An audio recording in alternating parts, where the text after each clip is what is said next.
మిత్రులారా, 40 సంవత్సరాలు కాంగ్రెస్ జెండా మోసిన జీవన్ రెడ్డి మీద కారుగూతలు ఊసే ప్రయత్నం చేస్తారు.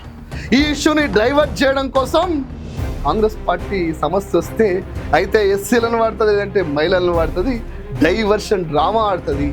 దానిలో ఏం తక్కువ లేదు, తప్పు లేదు. గట్లాంటి పరిస్థితి వాళ్ళ పార్టీ. మిత్రులారా, ఒకసారి ఆలోచన చేయండి. హై కమాండ్ తప్పింది. పట్టుగోల పైన ఏఐసిసి రేవంత్ చెప్పినట్టు తలుపే పిసిసి.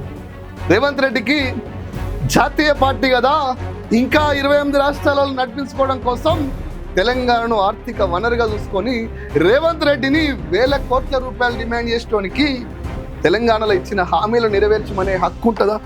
ఉండదు. ఇలా రేవంత్ రెడ్డి అందుకనే నేను రాహుల్ గాంధీకి 1000 కోట్లు పంపుతున్నా, నన్నెవడు అడిగేది అని.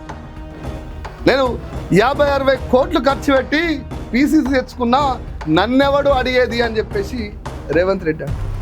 మిత్రులారా, ఇలా కాంగ్రెస్లో ఓపెన్, ఇటు పచ్చ పార్టీ సైకిల్ కాంగ్రెస్, ఇటు మొండిచేయి కాంగ్రెస్, 2 కాంగ్రెస్ల మధ్య కొట్లాట నడుస్తుంది. అంతర్గత కొట్లాట నడుస్తుంది. బయట కనిపించని అంతర్గత కొట్లాట నడుస్తుంది.